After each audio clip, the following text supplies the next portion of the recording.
Alô galera do nono ano, vai começar mais uma aula do IST On. Eu sou o professor Helder de Estudos Amazônicos. Pegue o seu caderno e a sua apostila porque a aula começa agora.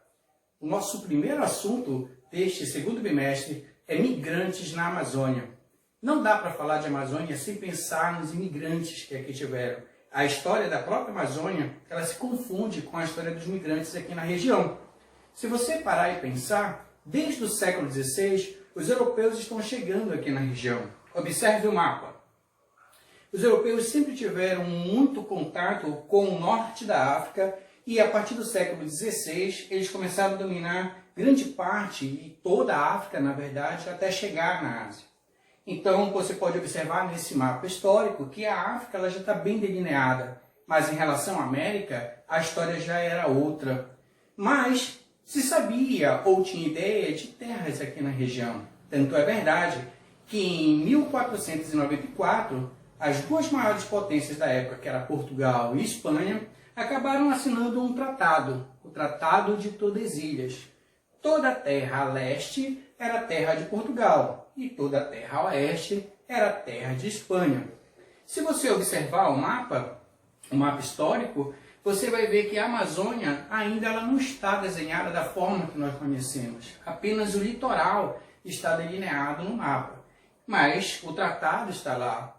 Belém ele está exatamente em cima desse tratado. Belém ele faz parte do território de Portugal. Espanha era dona, portanto, entre aspas, de grande parte da Amazônia naquele momento. Pinzon ele vai ser o primeiro europeu a navegar oficialmente registrado as águas barrentas do Amazonas, mas foi Portugal. Portugal que se interessou muito pela região desde sempre. Desde 1540, Portugal ele já tinha um interesse muito grande pelas chamadas drogas do sertão. Não só Portugal, outros europeus também tinham interesse aqui. Tanto é verdade que os espanhóis, os ingleses, os holandeses e os franceses sempre tiveram picuinhas aqui na região e eles sempre estiveram andando por aqui. Você tem que lembrar que a região amazônica ela também faz fronteira com as Guianas. E as Guianas são exatamente colônias desses países citados. Holanda, Inglaterra e França. A droga do sertão era algo muito especial na Europa e muito caro também. O pau-rosa, por exemplo, a castanha do Pará e o cacau, mais precisamente a semente para fazer chocolate, era muito requisitado.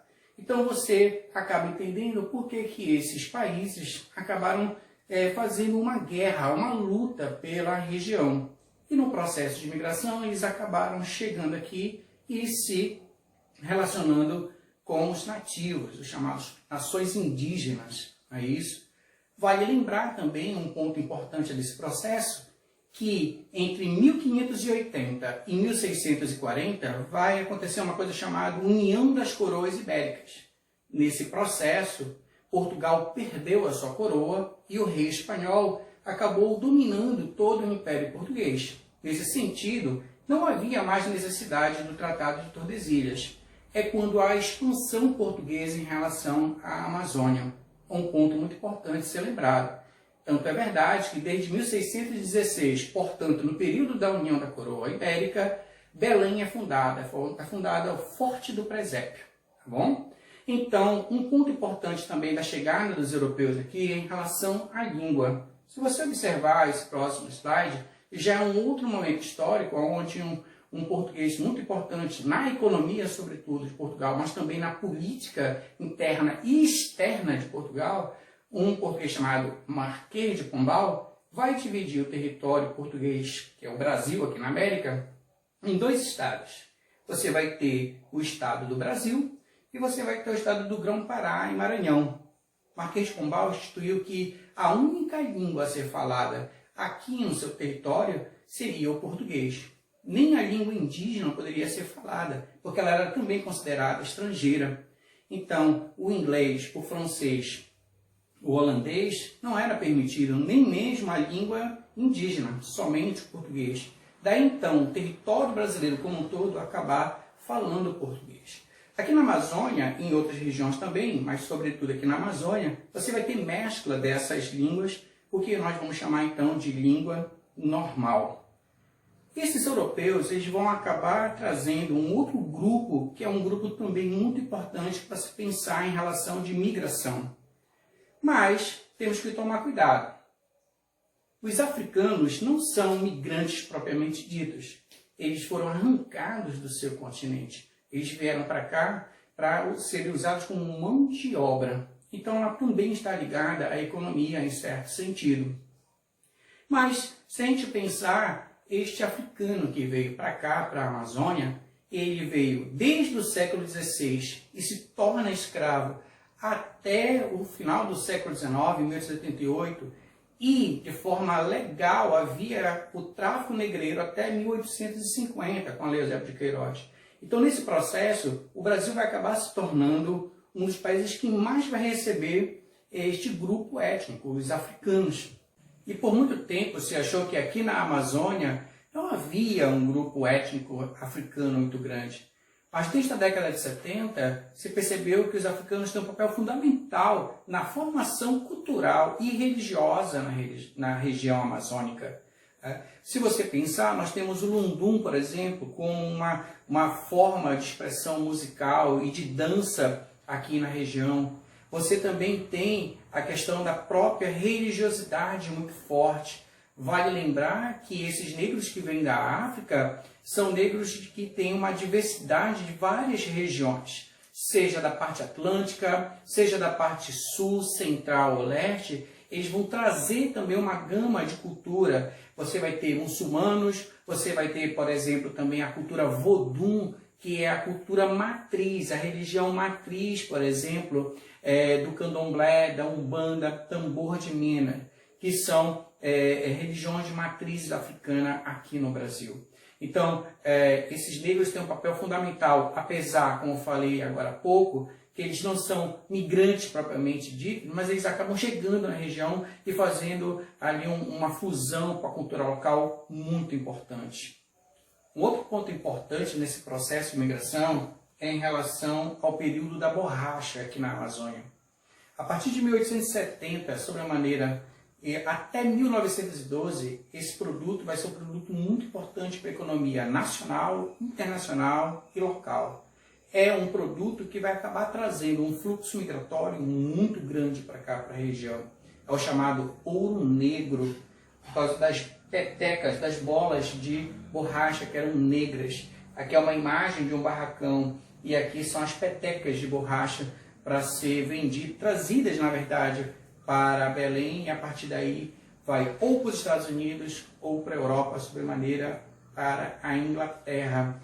Nesse processo de migração, a gente pode destacar grupos como, por exemplo, os norte-americanos, que vieram para cá muito fortemente, como Ford, por exemplo.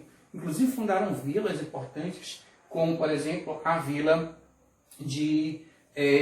nessa imagem você pode ver aqui, que é de Forlândia. Essa vila é uma vila criada no modelo do subúrbio americano, no meio da floresta amazônica, escolas falando inglês americano, a igreja, uma igreja de cultura, inclusive católica, também falando inglês no meio da floresta.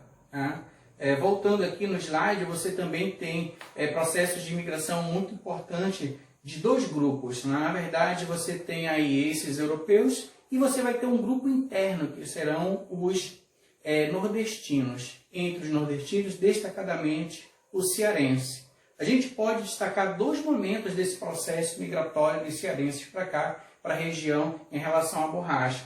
O primeiro momento é na primeira fase, de 1870 até 1912, quando entra em declínio esse produto, porque ele perde essa produção para a Ásia. E um segundo momento, como mostra aqui a imagem, é o que nós chamamos de soldados da borracha. Esse período é o período da Segunda Guerra Mundial, porque lá a Ásia, na Segunda Guerra Mundial, é tomada pelos japoneses e os Estados Unidos e a Europa precisam muito da borracha como um produto importante naquele processo da Segunda Guerra Mundial, como matéria-prima. E o Brasil tinha essa borracha, que é uma borracha nativa, a Hevea brasiliense. Então você vai ter o esforço de guerra no período Vargas e vão ser chamados soldados da borracha, e os cearenses eles vão vir para cá muito fortemente nesse período. A gente também tem que destacar um outro período dessa chegada de imigrantes aqui, sobremaneira do sul do Brasil para cá, no período dos governos militares, a partir da década de 60. Então, você pode observar aqui no slide que nós vamos ter durante esse período políticas públicas do governo militar para aumentar a população daqui da região amazônica. Eles tinham o famoso lema do Projeto Rondon: integrar para não entregar. Esse projeto era um projeto que queria trazer pessoas para cá, para a região, ao mesmo tempo fortificar a fronteira. Foram entregues lotes de terras, desde pequenos lotes a lotes imensos, sobremaneira para pessoas que estavam no sul do Brasil para cá, para a região, e também ao longo da Transamazônica foram criadas vilas, como nós podemos ver, que também são núcleos de migração para cá, para a região, tá bom? E para finalizar a nossa aula, a gente tem que destacar também vários grupos importantes acabaram fazendo parte desse processo de migração. Os japoneses, por exemplo, aqui, representado pela família Yamada, tem um núcleo muito importante aqui no Pará. Depois de São Paulo, Pará é o maior núcleo com nipônicos fora do Japão. Então, a Amazônia, os japoneses têm um papel muito importante aqui. Carapiaçu, por exemplo, com a Pimenta do Reino, eles têm essa relação muito grande com os japoneses. Italianos vieram para cá, para a região também. Aqui é uma foto, uma imagem na Ilha de Outeiro, na virada do século XIX para o século XX, onde estão aqui fazendo um almoço, a italianada, na verdade, ali na Ilha de Outeiro. Também nós temos aqui, representando da parte caribenha, porque muitos caribenhos vão vir para cá, para a Amazônia também, e destacadamente nós vamos falar aqui dos barbadianos. É isso, são os ingleses, de cultura inglesa, na verdade, são negros de cultura inglesa da Ilha de Barbados. A Rihanna é uma barbadiana, para você ter uma ideia do que eu estou falando, e eles vão ter um papel fundamental aqui na região amazônica como um todo. Sobremaneira, a partir da Segunda Guerra Mundial, onde muitas mulheres acabaram fazendo parte, se tornando parte da telefonia, poder ter essa comunicação com os americanos aqui na região. Um outro papel importante dos barbadianos foi com professores de inglês. Várias autoridades locais acabaram tendo aulas com esses barbadianos. Mário de Andrade chegou a apelidar Belém de a Barbadianinha, de tão importante desses imigrantes aqui na região. E nós ficamos por aqui hoje. Na próxima quinta-feira tem mais. Até a próxima!